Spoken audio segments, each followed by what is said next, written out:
6. Christopher levantó la vista. Ya no podía ver la nube rostro.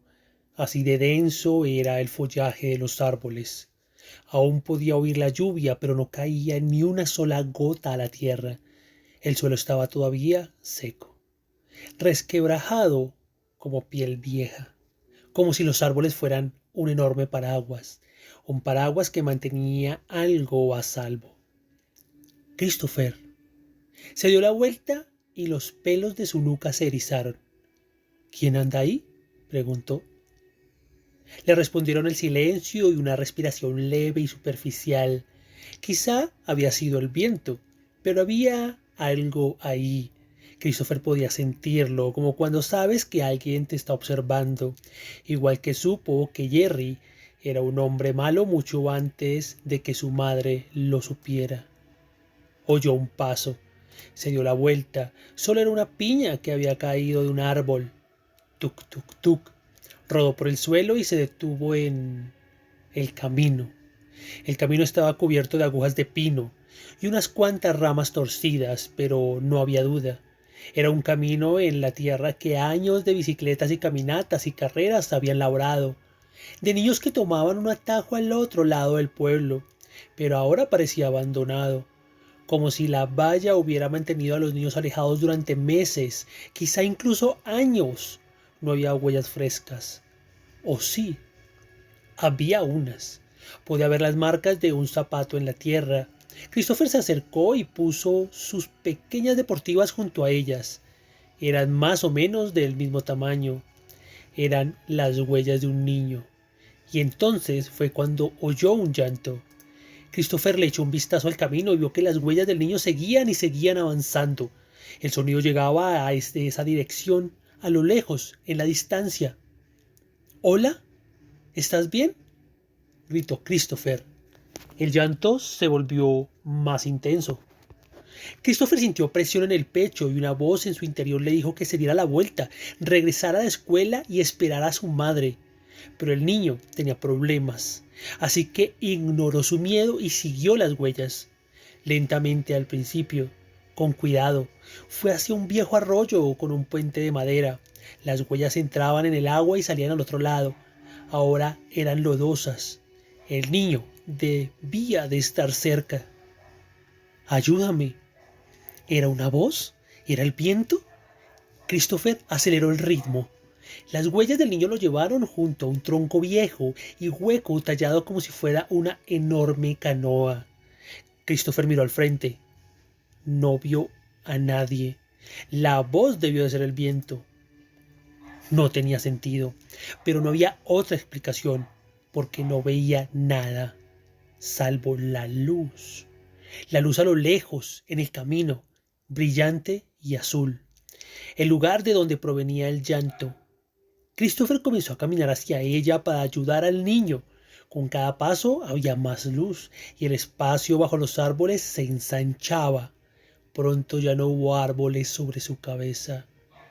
Christopher había llegado al claro. Estaba en medio del bosque, un círculo perfecto de tierra cubierta de hierba. Ya no había árboles y podía ver el cielo. Pero algo iba mal. Había entrado en el bosque hace unos minutos, cuando era de día, pero ahora era de noche. El cielo estaba negro y las estrellas brillaban mucho más de lo habitual, casi como si fueran fuegos artificiales. La luna era tan grande que iluminaba todo el claro, una luna azul. ¿Hola?, gritó Christopher. Silencio. Ni llanto, ni viento, ni voz. Christopher observó el claro y no vio más que el camino de huellas que llevaban al árbol. Estaba en el centro del claro, torcido como la mano artítrica de un anciano. Salía de la tierra como si intentara arrancarle un pájaro al cielo. Christopher no pudo contenerse, siguió las huellas, fue hasta el árbol y lo tocó, pero no se sentía como corteza o madera, se sentía como carne. Se alejó de un salto. De pronto la percibió, la horrible sensación de que eso estaba mal, todo estaba mal. No debería estar ahí, bajo la vista buscando el camino. Tenía que salir de allí. Su madre estaría muy preocupada. Encontró el camino, vio las huellas del niño, pero había algo distinto. Junto a ellas había unas huellas de manos, como si el niño anduviera a gatas. Crack. Christopher se dio la vuelta. Algo había pisado una rama. Podía oír que las criaturas a su alrededor empezaban a despertar. Rodeaban todo el claro. Christopher ni lo pensó. Echó a correr, siguió el camino para salir, llegó al borde del claro y entró en el bosque, pero en cuanto puso un pie donde estaban los árboles, se detuvo. El camino había desaparecido. Lo buscó por todas partes, pero el cielo estaba cada vez más negro. Ahora las nubes cubrían las estrellas y la luna brillaba por debajo de la nube rostro como el ojo bueno de un pirata. ¡Ayúdame!, le gritó la nube rostro. Pero el viento sopló y la nube cubrió la luna cual sábana. Christopher ya no podía ver nada. ¡Ay, Dios mío, por favor! Cayó de rodillas y se puso a rebuscar entre las agujas de pino, desesperado, buscando el camino. Las agujas se le clavaban en las palmas. Una vez más oyó al niño, pero no estaba llorando, se estaba riendo. Christopher encontró el camino con las manos y empezó a recorrerlo a gatas. «Sal de aquí, rápido», fue lo único que pensaba, «más rápido». Las risitas estaban más cerca. Christopher comenzó a correr. Se movió tan rápido que perdió el camino. Corrió en la oscuridad, más allá de los árboles. Sus piernas se dieron al encontrarse con el arroyo. Al cruzar el puente, se cayó y se raspó una rodilla, pero no le importó. Siguió corriendo a toda velocidad. Vio la luz más adelante. Eso era, lo sabía, la farola de la calle. De algún modo había logrado encontrar la calle. Las risitas estaban justo detrás de él. Christopher corrió con más fuerza hacia la calle, hacia la luz, corrió bajo el abrigo del último árbol y se detuvo al darse cuenta de que no estaba en la calle, sino en el claro de nuevo. La luz no era la farola, era la luna. Miró a su alrededor y sintió cosas que lo observaban, criaturas y animales con los ojos brillantes, rodeando el claro. La risa estaba más cerca. Era más fuerte. Christopher estaba rodeado. Tenía que salir de allí, encontrar una salida, cualquier salida. Corrió hacia el árbol. Comenzó a trepar.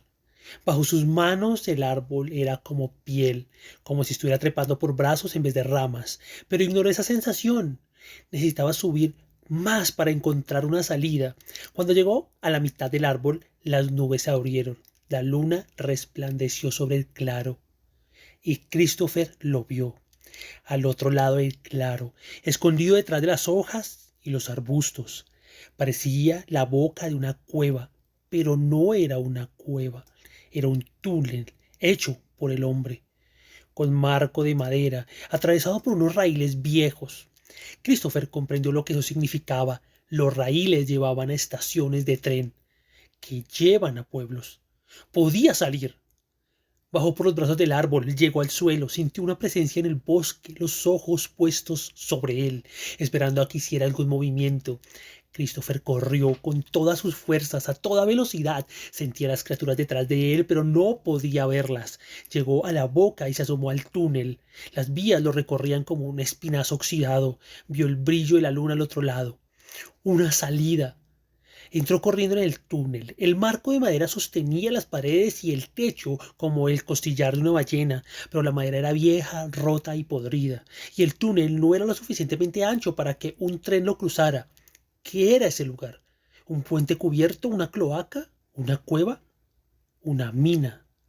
La palabra le cayó como un cubo de agua fría. Una mina de carbón de Pensilvania. Vi una película al respecto en la escuela. Los mineros usaban vagonetas y raíles para extraer tierra para quemar. Siguió corriendo, directo hacia la luz de luna al otro lado. Iba mirando las vías para saber por dónde pisar. Fue entonces cuando vio que las huellas del niño habían vuelto y también las risas, justo detrás de él. El brillo de la luna se atenuó mientras las nubes jugaban al escondite. El mundo se volvió negro. Christopher buscó a tientas en la oscuridad, intentando encontrar paredes para guiarse a la salida. Sus pies iban raspando las vías mientras toqueteaba todo como un ciego. Al final encontró algo. Al fin tocó algo en la oscuridad. La mano de un niño. No se volvió a saber de Christopher en 6 días.